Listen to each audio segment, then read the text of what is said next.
Hier, nous avons vu qu'est-ce que étudier Torah Lishma. Rabbi Meir Balanes, ici, dans cette Mishnah, nous livre les qualités que la Torah Lishma apporte à l'homme. Quelles sont les qualités que la Torah Lishma apporte à l'homme? Et il y a ce qui est intéressant dans cette Mishnah que Rabbi Meir Balanes nous transmet, c'est qu'autour de quelqu'un qui étudie Torah Lishma, il y a beaucoup d'amour et beaucoup de joie. Et je vous cite, Kol haosek baTorah Lishma, dit Rabbi Meir, Nikra Rea. Il s'appelle un Rea. Étonnant, il s'appelle un Réa à qui? Il s'appelle un Réa pour Hachem. Hachem, il a des amis. Teilim Kuflametet, Veli Mayakru Re'echa El. Ok, Kiviyachol, HaKadosh Baruch Hu, il a des Re'im. On y revient. Nikra Réa. La conséquence de celui qui étudie la Torah Lishma et qui s'appelle un Réa, et donc il est, nous dit Rabbi Meir Balanes, Ahuv, il est aimé. Hachem. Ohev et Amakom. C'est quelqu'un qui aime Hachem. Ohev et Abriot, qui aime les gens. Mais sa meilleure est Amakom, il réjouit Hachem. Mais sa meilleure est Abriot, il réjouit les gens. Donc celui qui est Réa, celui qui mérite cette appellation de Réa à Hachem, il est Ahuv, Ohev et Amakom, Ohev et Abriot, mais sa meilleure est Amakom, et sa meilleure est Abriot. Donc il y a beaucoup d'amour et de joie autour de lui. Pourquoi? Parce qu'il s'appelle Réa. Alors, comment on peut... Qu'est-ce que ça veut dire, Nikra Réa? Est-ce qu'on peut dire que de quelqu'un qu'il est l'ami d'Hachem? C'est quoi? Ça existe dans le Tanakh. David Amelech le dit. Veli Mayakru Re'echa El. Et donc, première remarque, qu'est-ce que ça veut dire concrètement être l'ami d'Hachem? L'ami, en français, hein, c'est la traduction qu'on peut donner. On va essayer d'expliquer un petit peu, mais c'est quoi? Réa. Nikra Réa. Et c'est celui qui étudie la Torah Lishma qui aime les gens. Est-ce que quelqu'un qui n'étudie pas Torah Lishma, il n'aime pas les gens? Ici, il y a quelque chose de singulier. Il aime les gens, il aime Hachem, mais il aime les gens. Pourquoi la Torah Lishma permet d'aimer les gens? Qu'est-ce que c'est? Elle permet d'aimer les gens. Il y a beaucoup de gens, a priori. Et Rabbi Meir donc nous dit que non. C'est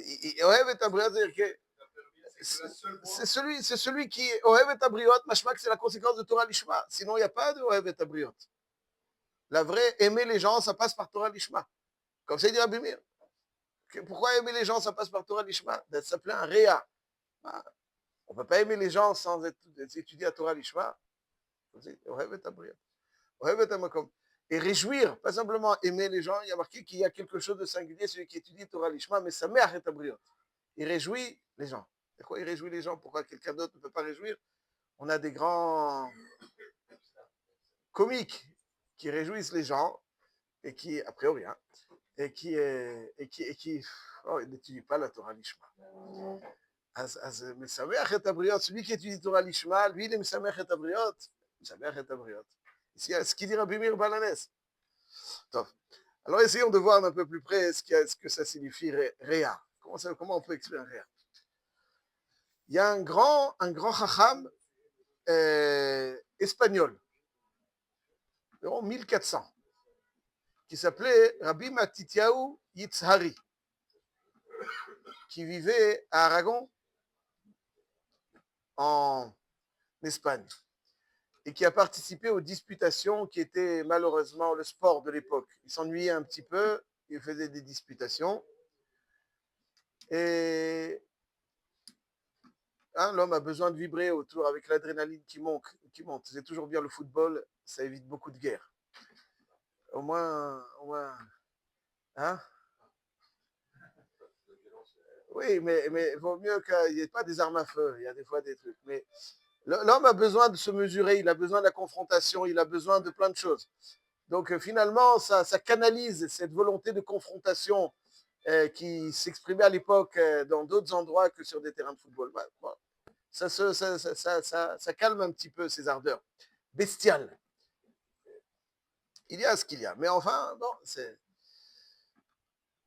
c'est pour ça que c'est bien que les goïms ils s'occupent du football. Allez-y. il faut promouvoir. Occupez-vous de ça. Voilà. Laissez-nous faire ce qu'on a à faire et vous, regardez, occupez-vous, tournez autour de ça, c'est très bien pour vous. Donc il y a besoin de ça, donc il y avait des disputations. Et Rabbi Matitia Yitzhari nous dit que d'où vient le mot réa? Parce qu'en fait, le mot réa, c'est un terme utilisé dans la Torah. Ve'ahavta l'reacha kamocha. Sous la choupa, comment est-ce qu'on décrit le khatan et la kala? Ce Cohen, comment on décrit le khatan et la kala sous la choupa? Sameach tesamach re'im ahuvim. Donc encore une fois, donc le lien entre khatan et la kala sont re'im, c'est des re'im. Alors le mot réa, il est étonnant parce qu'il décrit forcément un lien très, très étroit, très fort, très intense, et il ressemble au mot ra. Il est écrit de la même façon, avec les mêmes lettres. Réa, ra. Comment le mot réa, qui signifie donc une amitié sublime, peut être décrit dans le Lashon HaKodesh avec les mêmes lettres que le mot ra, qui signifie négatif. Rabbi Matityahu Yitzhari nous dit que réa ici, ça vient du mot rayonot. Réa, c'est celui en qui je place mes idées, à qui je pense, qui me réjouit, que je cherche à réjouir. Une préoccupation positive. Quelqu'un que je cherche à réjouir, quelqu'un que je recherche à réconforter. Rayonotav, c'est-à-dire mes pensées sont orientées vers cette personne. Ça, c'est un réa. D'après Rabbi Matityahu Yitzhari, le shoresh du mot réa, c'est rayonot. Mes pensées sont orientées vers quelqu'un. Très bien. Très bien. On peut peut-être proposer aussi une explication supplémentaire. Il y a une Gemara dans Masechet Shabbat quant à la racine du mot réa. Il y a une Gemara dans Masechet Shabbat qui a priori est très étonnante. La Med Aleph, une Gemara très connue, mais très étonnante. La Gemara nous rapporte qu'un jour un goy est venu chez Shammai et lui a dit Gaireni almenat shetelamdeni kol haTorah kula kshani omed al regel achat. Enseigne-moi la Torah sur un pied. Alors, Shammai Azaken dahafo ba'amat abinyan, il l'a éjecté. Ba lifnei Hillel. Ce goy vient chez Hillel. Il lui dit Gaireni almenat shetelamdeni kol haTorah kula al regel echad. Qu'est-ce qu'il lui a dit Hillel Azaken? De'alach sani lehavrach lo ta'avid. Zoi kol haTorah kula. Ce que tu n'aimes pas qu'on te fasse, ne le fais pas aux autres. Ça, c'est toute la Torah. De'alach sani lehavrach lo ta'avid. Zo kol haTorah kula. Ça, c'est toute la Torah. Ve'idach pirusha. Ensuite, il faut expliquer qu'est-ce qui fait mal. Intéressant. Zilgmor. Maintenant, on va étudier.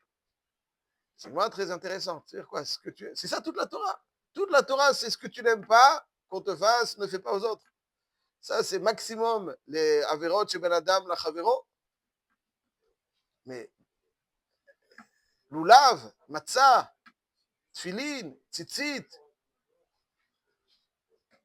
ça a à voir avec ce que tu n'aimes pas qu'on te fasse, ne fais pas aux autres.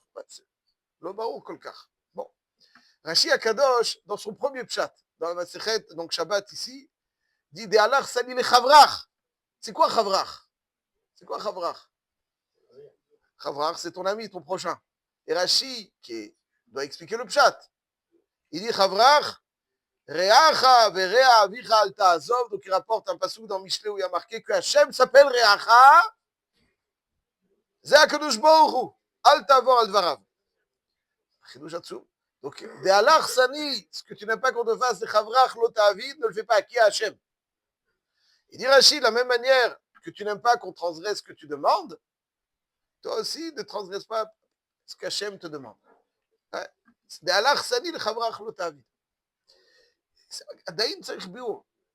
Alors, Rashi, bien entendu, là, cette question que c'est que Ben Adam la Chavero, oui, Ben Adam la Makom, il dit, c'est Hachem. Tu n'aimes pas qu'on transgresse ce que tu.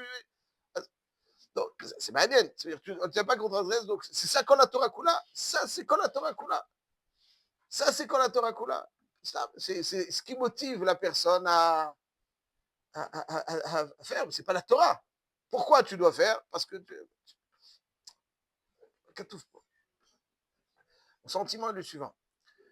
C'est que Reacha, l'origine du mot Reacha, effectivement, ça s'écrit avec les mêmes lettres que le mot Ra. Ra veut dire brisure.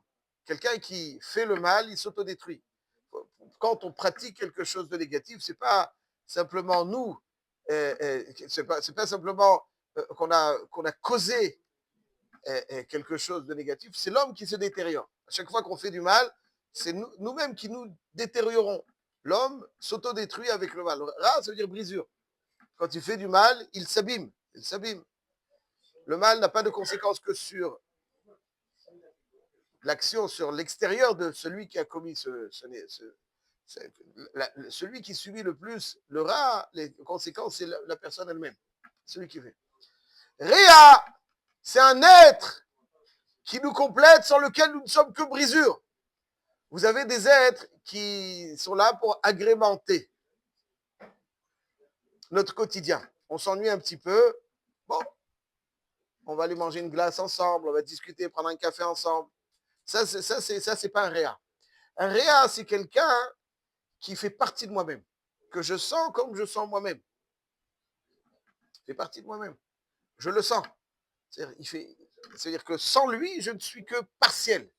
Ra, ça veut dire brisure. Donc, si on prend un verre, on le casse en deux, on le coupe en deux, on a deux parties. C'est ensemble qui constitue une entité. Ça, c'est le mot Ra. Ra, ça veut dire que c'est brisure. Réa, c'est quelqu'un sans lequel nous ne sommes que partiels. Il y a des êtres qui, quand on n'est pas à côté d'eux, ben, il y a une partie de nous-mêmes qui manque. Il n'y en a pas beaucoup. Idéalement, il faut que tout le monde soit comme ça. Mais c'est la source du mot, la racine du mot Réa. Il me manque quelque chose. Si Khalila a un bras gauche, le bras gauche est parti. Il y a des gens, donc le Réa, c'est la capacité, l'extension du moi. Le moi ne se résume plus à moi, mais l'autre fait partie de moi. Qui vient ici, Réa, ça veut dire quoi? Que la paix, que le pshat, il est que je sens qui vient la simcha d'Hachem, qui vient et je sens le tsar de la Shrina. Comme je sens ma propre joie et je sens mes déceptions, quelqu'un qui a un réa d'Hachem, il est d'avouk à Hachem de telle façon à ce qu'il sent ses joies et il ressent ses tristesses et déceptions qui viennent. La Torah dit, il est la zaken à Sonochri, a pour objectif de sentir Hachem. De sentir Hachem, c'est ça la Torah. Ben, comment? Dis le bon, va étudier. D'Allah Sali, c'est-à-dire, tu n'aimes pas qu'on te fasse quelque chose qui te déplaît. Pourquoi? Parce que ton moi souffre. La Torah a pour objectif que le moi ne se résume plus à ton ego, à ta personne, que le moi s'élargisse et qu'Akadosh Baruch Hu fait partie dorénavant. Il est. Tu le sens. Ça, c'est la Torah. Ça, c'est l'objectif de la Torah. Tu sens Hachem. Et de cette façon, Hachem, il devient ton réa. Il devient celui sans lequel tu ne peux pas. Tu ne peux pas. Ça, c'est le réa. Celui sans lequel tu ne peux pas. Donc c'est un réa. Réacha ve réa avicha. Et donc, lorsque on arrive à cette darga de réa, alors on est ahuv aussi pour Hachem. On est ohev et tamakom. C'est ça, ohev et tamakom. C'est ça, d'alach sanil chava. C'est-à-dire qu'il faut respecter la Torah parce qu'il ne faut pas faire mal à Hachem qui ou réjouir Hachem pour la même motivation que toi-même tu ne veux pas te faire mal. Pourquoi tu ne veux pas te faire mal? Pourquoi tu veux être joyeux? Quelle question? Ben, la même chose. Parce que tu vas avoir quelque chose dans la poche, parce que tu vas avoir... Non. Si tu veux être joyeux, parce que tu veux être joyeux. Celui qui étudie Torah Lishma, il sent cette joie. C'est sa joie. Ça, c'est... Donc, il est Ahuv. Ohev et Tabakom. Il aime Hachem. Et là, permettez-moi de citer quelques phrases du Chassid Yahavetz. Là, encore une fois en Espagne, mais c'est un des expulsés qui s'appelle Rabbi Yaakov Ben Tzvi. Il y a deux Yahavetz. Il y a le Yahavetz, le fils du Chacham Tzvi. Là, c'est le Chassid Yahavetz, à ne pas confondre, un des expulsés d'Espagne, qui est né d'ailleurs à Lisbonne, au Portugal, et qui, après l'expulsion des Juifs d'Espagne, est allé habiter en Italie. Et il dit donc, c'est un chassid. Chassid, on ne sait pas à quel point, à quoi étaient confrontés les Juifs d'Espagne après l'expulsion, c'était indescriptible. Et lui était chassid. Là où il allait, on le voyait comme le chassid Yahavetz. Et donc, il est Ohev et Abriot. Ouais, celui qui est le maître Torah Lishma, Ohev et Amakom. Il dit le Chassid Yavetz, lo et Atzmo. Aval haosek baTorah shelo Lishma eno Ohev el Atzmo. Celui qui étudie la Torah shelo Lishma, il ne s'aime qu'à lui. Après, il a des intérêts. Celui qui étudie Torah Lishma, il est Hachem. Qui vient d'après ce qu'on a expliqué, parce que c'est Hachem. Ohev et Abriot. On a demandé tout à l'heure pourquoi quelqu'un qui n'étudie pas Torah Lishma, il n'aime pas les gens. Et là, il dit une phrase que j'aime beaucoup, le Chassid Yavetz. Il dit, d'abord, Ohev et Abriot, pourquoi? Parce que Enomekane betovot zeolam. Il ne jalouse pas. C'est quelqu'un qui possède donc ce qu'il possède dans l'olam hazé. Qui ou davek bebor'o. Il est rattaché à son créateur. Umaya asulo elu ainyanim haolamim. Qu'est-ce que ces choses futiles? Ils ne jalousent pas. Le gars, il arrive avec son voisin, il arrive avec une Ferrari. Il la gare comme ça devant. Alors, il y en a peut-être qui vont avoir un petit pincement au cœur. Hey, j'aurais aimé avoir cette Ferrari. Et lui, il rigole. Ch'touillotte. Donc, il ne va pas le jalouser. L'autre, il va en Albanie pour Pessah. Peut-être que quelqu'un pourrait avoir un petit pincement et moi, j'aurais aussi aimé en Albanie. Ah ben, celui qui étudie Torah Lishma, ma pitom, Eze Albanie, Eze. Ch'touillotte va avalim. Sans parler des hôtels, c'est pas le sujet, on ne va pas provoquer par respect. Mais, par respect pour notre ami, hein, attention. Mais parce que vous êtes là, je ne parle pas des hôtels. Mais pour l'instant, il n'est pas. Ça, c'est Ohev. Il y a des Dvar Torah à l'hôtel. Albaï, il n'y a que ça. Albaï, il n'y a que ça. Donc, ok. On ne va pas parler, M. Cohen. Ne provoquez pas. J'ai décidé de. Ohev et Abriot. Ohev et Abriot. Donc, il est Ohev et Abriot. Et il dit pourquoi Ohev et Abriot? Parce qu'il dit une phrase splendide. Il dit Uveteva, naturellement, Adam Ohev et Bnebino. Naturellement, un homme aime. Tout ce qui brise cet amour, c'est les midot. Et une fois que lui, il étudie Torah Lishma, donc il n'a plus Kin'a Tava Kavod, donc Ohev et Abriot. Donc oui, c'est vrai, on voit des gens qui aiment les briot. C'est pas.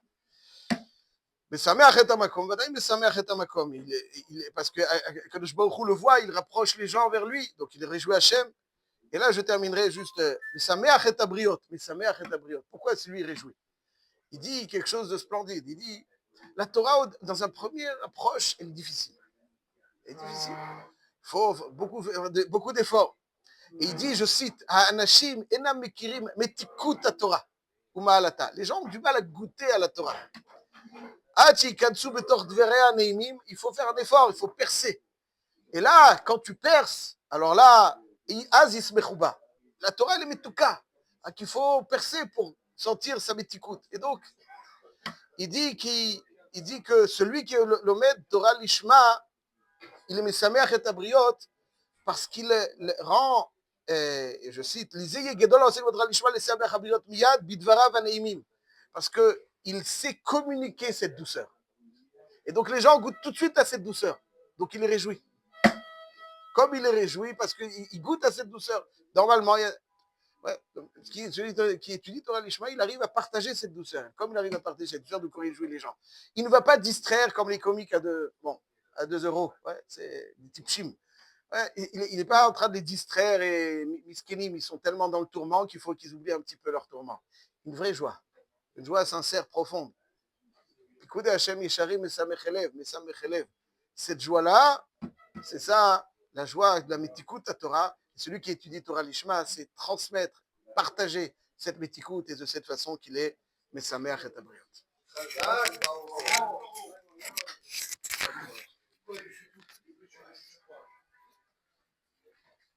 Monsieur Boker Tov.